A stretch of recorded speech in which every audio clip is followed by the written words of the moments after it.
remember that you were conflicted, misusing your influence. Now, we'd like to transition to Baltimore specifically. So, I know like all of us are important to our families, to our communities, and I can personally say I love these guys, and even the guy behind the camera that you guys can't see. Sure, everybody in this room, my brother. Yeah. I mean it from the heart. And it's a hopeful thought that other people will see us and treat us with the same respect that we treat and give to each other. With that said, Baltimore. A lot has been going on, and especially crime-wise. Would you guys like to elaborate on that? Well, since the death of Freddie Gray, of it was April last year, correct? Yeah, April 2015. Since April 2015, the murder rate in Baltimore has like skyrocketed to like unseen heights. Like it's been crazy. So, essentially, what happened after Freddie Gray's death and protests with the police department, you had a lot of police forces that basically pulled out of neighborhoods that they're supposed to serve and protect. So when that happened, it was essentially like the police department saying, okay, you people say you don't want us, fine, we won't be there. So when the police pulled out, basically criminals started, acting more wild because they knew like police weren't there to monitor them as much. So as a result, the murder rate has like just skyrocketed in the city since. And the city is a little better with the murder rate this year, but still so many senseless murders. Like the murder of, for example, Baltimore rapper Lil Scooter, who died at the age of 23. After attending a peace rally. After attending a peace rally, he held a peace rally basketball game at Morgan State University and was killed about 3 minutes away from Morgan State University's campus. His manager was actually just killed recently too. Just a few days ago, his manager was also killed. YBS Trust. And if you want to talk about that, you can also talk about the fact that he was shot in front of his mother's house on Anoka Avenue, the same place where his younger brother, dirt bike rider Chino, signed to Dream Chasers with Meek Mill. He was shot there in February of this year, also shot 2 times in the head and still has a bullet placed in his head. And I always like to throw this out there, when people talk about Lil Scooter's death, you also got to remember in terms of to the younger generation, he might not have had the same impact, but you also have Baltimore rapper G-Rock that was killed last year in July, so it's almost coming up to a year on his death, and he was sort of killed in a similar kind of like ambush fashion in Edmondson Village.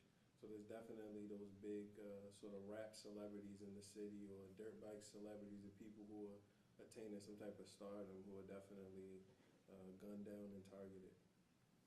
And with that said, it kind of begs the question if we are at war with ourselves. And that is a scary thought, because last year, well, you could probably, I know you looked up the statistics, but was pretty much the bloodiest year in Baltimore.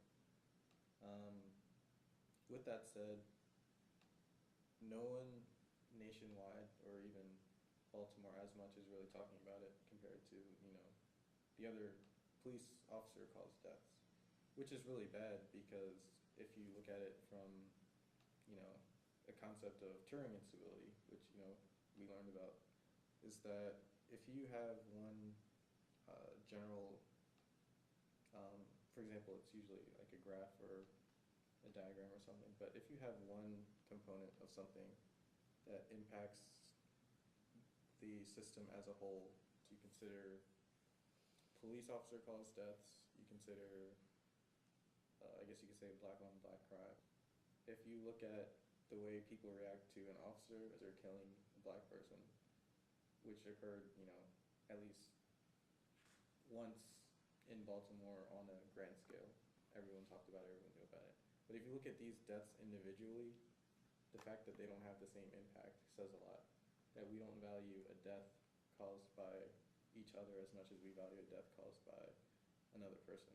All of these lives are equally important to the family, to the creator, and to the possible, progeny, children, offspring that these people have. So with that said, it's really scary that no one's talking about this. Do you have any further statistics you'd like to share? Yeah, so if you want to talk about murders so far in 2016, we've had 147 homicides that have happened so far in the city. In terms of the record-breaking year that we had in 2015, there was a total of, it was a total of 44 homicides in 2015, and though that was not the highest homicide total, I think the highest was like 350 something, like 356 or something like that. That was the highest rate. Yeah, that was the highest murder rate based upon the population size. Yeah. So the number of homicides might not have been the same amount, but the rate within the population size was much more drastic, had a much larger impact. And this basically brings into question accountability, whether we find a problem with, our brothers and sisters killing each other versus other people doing it. And Ray Lewis put out an interesting video about it. And would you like to talk about it? Okay, so essentially, Ray Lewis put out a video about all the murders and shootings in Chicago in 2016, and basically he was talking about like all lives matter, and basically how we as black people, we can't talk about the murders that happen by police without talking about the murders by our own people. Now, I did not agree with everything that he said in that video, but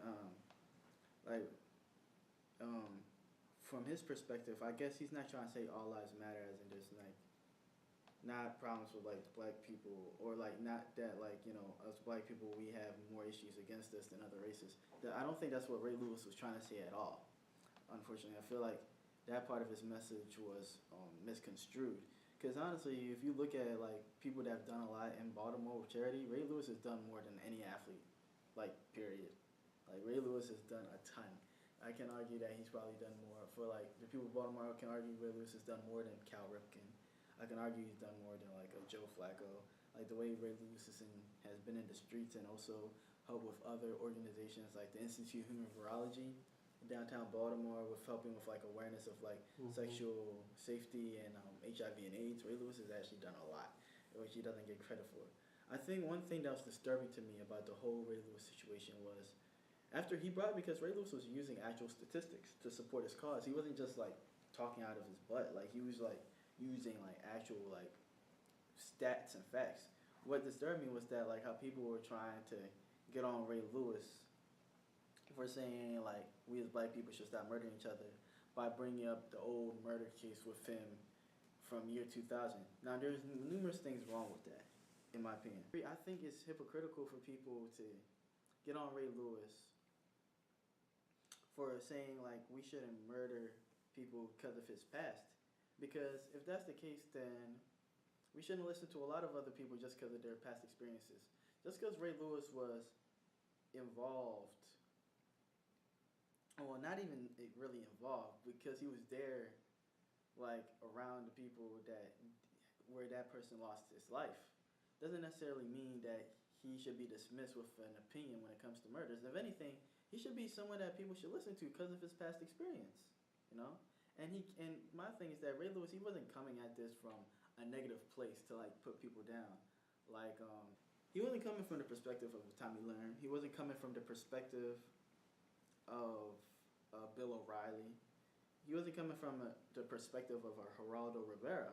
He was coming from the perspective of a concerned black man that has actually done a lot for the black community through his charity work and like him just actually being there and like food drives, giving clothing to like kids in need, giving school supplies for kids in the need of school supplies. Ray Lewis has done a lot for black people, not only here in Baltimore, but like people in his home state of Florida. And it's ignorance to ignore a positive message regardless of where the source comes from. For example, Jesus, people thought, he was outcast of his time, he was starting trouble, people didn't trust him, but now so much faith and so many principles that we have today were built on his actions and his beliefs. And it's also interesting because it's better to be a man of character than to be a character of a man. With that being said, take the positive and apply it to your situation however necessary, and try to eliminate whatever negative connotations come from it. So, for example, all of us sitting at the table are human. All of us have had good experiences and bad experiences, but whatever you can take from this recording is hopefully positive. Yeah. So like with the whole thing with Ray Lewis, I feel like it leads into a lot of other things that we in the black community need to talk about more. It's like the whole thing of like culpability and like acceptance of like our wrongs, responsibility essentially. Now, no one here is saying like the people that make the argument, like some of the white people that make the argument, like, oh, since you guys kill each other, then why are you so mad when police kill each other? No one's saying that white people killing each other is correct. Like to make such a statement is just ignorant and just completely just like nonsensical. But I feel like there should be credence in the sense that there's credence in the sense of people basically stating that we need to tackle both police brutality and crime within our own community. I feel like there's great credence to that, because I feel like anytime someone in the black community talks about like we need to improve ourselves more, there seems to be some backlash, which is kind of surprising. Like for example, with Kendrick Lamar, when Kendrick Lamar released "To Pimp a Butterfly," for example, last year in 2015, like the main people that I saw criticizing "To Pimp a Butterfly" last year, before his Grammy performances in 2016, were actually black people. Black people are the main people I saw criticizing that album. Now, I personally bought the album. I thought that that's one of the best albums I've ever heard in my life. And the reason why people criticize him is because there's literally only one real verse in that album where Kendrick Lamar is talking about like us black people, we need to do better. And that was on the final verse of Blacker to Berry. And then of course like his final monologue in Eyes about us as black people having to do better. The rest of that album was basically about like just self-love. That's literally what the album is about. It's us loving each other as black people. You know what I mean? And I don't think like Kendrick Lamar should have been castigated for basically saying that we as black people, we have our problems that we should fix. Because if we keep ignoring these problems, because a lot of these problems are glaring, if we ignore these problems, they're going to continue to get worse. And then, you have some people that will make the argument, well, okay, if a white dude does a certain crime, they get punished more than a black person. That's very true. Should that be a thing? No. But however, we as black people, like, we should strive to be better than, like, anybody. Like, we shouldn't be worried about, like, what they're doing. Like, we should be focused on ourselves. Like, just because someone else does something doesn't mean you should do it too. Like, that's ignorant. Like, we should have faith in ourselves that we can be better than that. And I know we can be better than that because it's happened before. Like this recent rise in like black homicide, it's like basically past 40 years essentially. Because honestly, people don't know this. From the 1910s to the 1940s, the murder rate in this country was actually its highest from 1910 to the 1940s. It's higher then than it is now today. And during that time, most of these homicides were happening in cities. And during that time, the majority of cities were actually, majoritarily, filled with white people, not necessarily like minorities. It wasn't until the like 70s and 80s with like the infiltration of like drugs and like the drug trade and everything with like drugs and like guns were playing in the black community that a lot of this stuff really started jumping off for us. You know what I mean? Like I found it so ironic when Kendrick Lamar was getting criticized for "To Pimp a Butterfly." Then, when the Grammy nominees were announced, and Kendrick Lamar was given 11 nominations for like best, 11 nominations was the second most amount of nominations any person has ever had in history. Like some people actually thought that Kendrick Lamar actually had a chance to break Michael Jackson's record for most Grammy wins in a night. Like that album was that good. like black people were the main people I saw making jokes. People were like talking about that's not even a rap album. That's like a gospel album. Like there was so many people like cracking jokes on the album, and then people were getting mad when Future's Dirty Sprite 2 wasn't nominated for Rap Album of the Year. And this is my issue with it. Dirty Sprite 2 was basically like it details Future's life. Like Future, like Loosely. loosely. Like Future, former drug dealer, and also like has had his own experiences in the streets. But honestly, a lot of that album when you listen to it is just like really, really ridiculous. Like really misogynistic. Talks about a lot about drug abuse and crime. Like there's even the part where he's talking like is it what song is it where Future talked about like hit the chick while I choke her. Like that was literally a lyric on lyric on that album on Dirty Sprite 2. Like from like Monster when Future started releasing tapes from Monster all the way to like Dirty Sprite 2.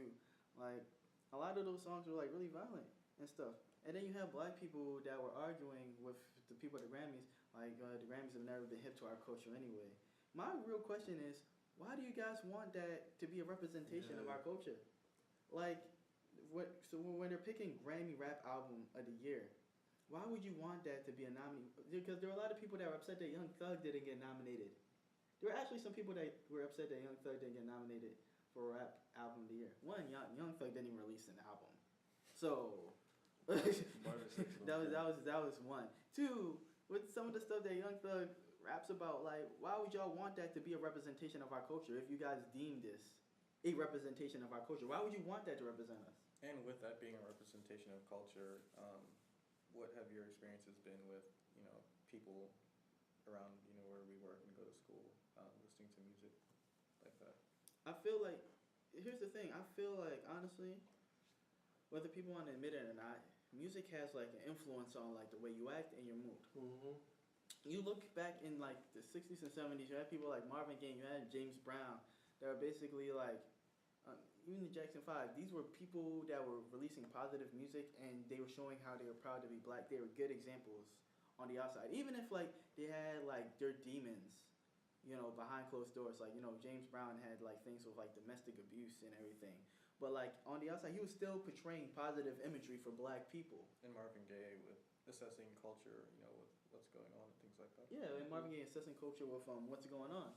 You look at a lot of like musicians today, like rap music is now the most popular form of music within the African American community. A lot of these artists, not all of them, but a good portion of these artists are like basically they have negative imagery and they have negative personal lives. So it's like, and these are the people that are spearheading the culture. So my thing is like, I understand, because when I was younger, I didn't understand why a lot of older cats just hated rap. But then like as I got older, I started to understand why a lot of them hate like, a lot of the rap that's on the radio today. Because you have a lot of people in our grandparents' generation that like fought for like rights for us. That like fought to like, make the black man look upstanding and everything. And then you have a lot of these artists that, for lack of a better word, just go out there and just like break it down. Yeah, they basically break it down. Like if you you have to look at it from this perspective. If you're someone from the 50s and 60s, you marched, you were bitten by dogs, sprayed with water hoses for the right for people to go to college, to portray a positive message of the black man. Then you look today, and you have a lot of these rappers that have lyrics about demeaning women, that come to school, talking about like doing crime, and all these other things. Then me as someone that fought for you not to do that, I'm gonna feel a certain type of way. Mm-hmm. Now the issue here is that there are people that will argue, hey, they're just rapping about their life circumstances. Fine, cool, okay, that makes sense. But my thing is like, you rap about those life circumstances, you can do that, but then in other songs, rap about how that's not the way. The issue is like rap about where you are now, because when you talk, not to cut you off, but when you talk about those big time celebrities and some of the guys that you did mention in terms of Future and like Young Thug, those guys are no longer in those environments. Exactly. They've already got to where they're going. Yeah, exactly. They're established. They've moved out of those communities. They're away from those type of situations. Why can't they rap about the new norm. And I mean, me personally, I'm not someone that listens to Jay-Z. I just don't. I'm just not a fan of Jay-Z's music in that regard. But I do respect the fact that when it comes to stuff he raps about now, at least, it's nothing about drug dealing. It's nothing about gambling. It's nothing about, degrading women in the same light as what other rappers may do. It's more so about, look, this is the money I got. This is what I'm doing at this stage in my life. This is how, this is what the new Jay-Z is about. Yeah. And that's something that I think more rappers should begin to do, or more entertainers in that regard. They should, because I mean, when you talk about rap and hip hop and everything like that, it's all about storytelling. So you're saying like they're talking about, this is my life, this is what I went through, but that's not just your life. That's a period within your life. You now have this new beginning here, which is the whole reason why you got into rap, right? Was to escape all of this negativity. So when you escape all of that negativity, why then revert back to it? It doesn't make sense. Yeah. It doesn't make sense for you to go back to that type of negativity at all. And also, I know we had a conversation before about how our young culture processes in the music differently, and how we take it in more. Would you like to elaborate about that? Yeah, because it's like, okay, like now you have people that wear like their iPhone earbuds like 24/7. I know people that sleep with their music on, and studies show that music is like one of the only things that can like truly, without a doubt, affect your mood. There's a reason why certain music is played during certain scenes in a movie. Like Jaws, for example, when Jaws is about to attack somebody, it builds up ants. It builds up like anxiousness. It makes you know, oh, something's about to go down. It builds up fear in you. That's what the director of Jaws wanted. If you played the theme song of Teletubbies over those scenes, it would not have the same antsy effect. It would have a comedic effect. Everybody would be like, yo, what's this? Why are they playing Teletubbies when somebody's about to get eaten? It's going to have a comedic, ironic effect. So music can affect your mood, and it can affect the way you view things, which is why music is so powerful. You look at it like this. If there's more positive imagery in black music, then you will see a difference, right? But because there's a lot of negative imagery, unfortunately, this does affect like the younger generation. Like I've seen this every day. Like when you see like some of these kids like wearing their earbuds and they're just like quoting like these violent lyrics, and you just see the way like they move in their head and everything, like, and then it affects the way they think. It affects the way they talk. Even like some people, like when they do killings, like when they do drive-bys, they call it ride or die. Like they have to listen to a certain type of music before they go and shoot somebody, because a lot of people, you can't shoot someone when you're in a correct state of mind. They have to listen to something to get them into that zone in order to commit that crime. So think about it like that. So you have like this music that can literally change your mood. This music can literally morph you into something different. If we change if we change the way that some of our music is consumed, and by that I'm saying we demand more from our artists. We don't just let them say anything. We have more positive imagery in music. Like things could get a lot better. Like it's crazy now. Like black people now are like more educated now than they've ever been. I truly believe that. But like for example, here in Maryland, there's some PG County. PG County is the richest black county in the entire United States. You have kids like from PG County who will always brag about like how tough they are, and like will be bumping like all this music that literally has they've never lived that life. But because they're black and because rap music has been portrayed as like the status quo. Gangster rap. Yeah, gangster rap. Not even gangster rap. Like some forms of trap music. Yeah. Like with like your. So I'm saying gangster rap was sort of like the precursor to all of this. Yeah, that's very true. So like with like NWA, Ice Cube, and all them. So when you look at like the way like music can affect people, like I look at some of the kids from PG County that will brag about how huge their houses are, because PG County is the richest black county in the entire nation.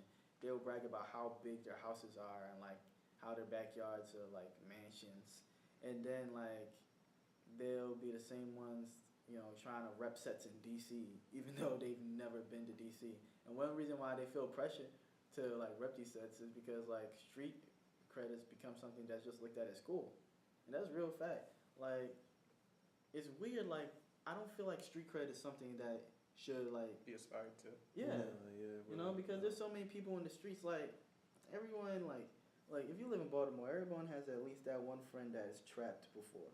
Like, this is facts. Like, everyone has that one friend that's done this stuff before. Or two. Yeah, like, Yeah. and Yeah, people that are in the Baltimore. streets, like, they don't want to live that life. They want to get out. Like, Yeah, in Baltimore, everybody is one person away from somebody who's committed a crime. literally. Yeah. So it's like, people don't want to live that life, but like you guys keep like listening to this stuff and then want to act it out like it's something cool. And it's crazy because these be the same people, like, if they go down to those rough parts of DC, they'd be looking all scared because they don't want to get G-checked by somebody. And if they get G-checked by somebody, then they realize, oh, maybe I should have been, acting this way. But the thing is that the music influence people. Like, music influences our mood, influences our vocabulary. A lot of trends are started with music, Like, for example, like, everyone started calling each other woes for a while after Drake released Know Yourself. That's just one example. But it's like, We've music... been doing that in Baltimore for a while. Oh, no, yeah, people have been calling people woe and woody and all that Yeah. stuff. I personally never heard woe before. I've heard Woody. I just heard woody, yeah. But... No, I've heard. Whoa, yeah, no, woe was actually kind of like... yeah, but... The issue is that I feel like our music needs to portray more positive imagery. And I just find it weird that, like, when Kendrick Lamar released that album, which was like talked about the negative, but then offset with the positive. That's the issue that I have with some of these artists today. They will talk about the negative stuff, and then like nothing positive is like used to offset that negative imagery. That's an issue. So when Kendrick Lamar did that, and black people were the main people criticizing him, I was set aback. And then after Kendrick Lamar got snubbed for like Grammy of the Year for Taylor Swift, and then after white people were trying to call him racist for his performance at the Grammy Awards, even though they weren't racist at all when he was performing Blacker to Berry. That's when black people started rallying behind him again. And it's like, no, you shouldn't take that for us to rally behind this man. We should have rallied behind him in the beginning when he released that album. We shouldn't have been cracking jokes saying this is gospel music or this isn't cool. Like, that's crazy. Mm-hmm. And with that same thought process, another thing that we kind of glorify in the black community is prison. And the reality of the situation is prison is basically equivalent to modern slavery. With that being said, if you follow it, like the thought process, you are confined in a space you don't want to be in. You can't leave. You have to follow orders, and you can get assaulted physically, sexually, things like that. And when you leave, you're still not treated as equally as everyone else. So the fact that a lot of people brag about this is another problem. And statistics show that even though we may not account for the majority of the population, we do account for the majority of the population that's incarcerated.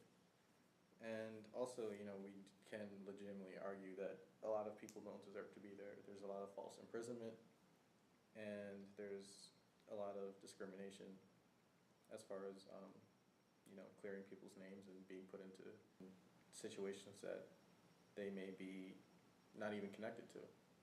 So, for example, the affluenza case in which the white teenager killed multiple people and was basically given house arrest.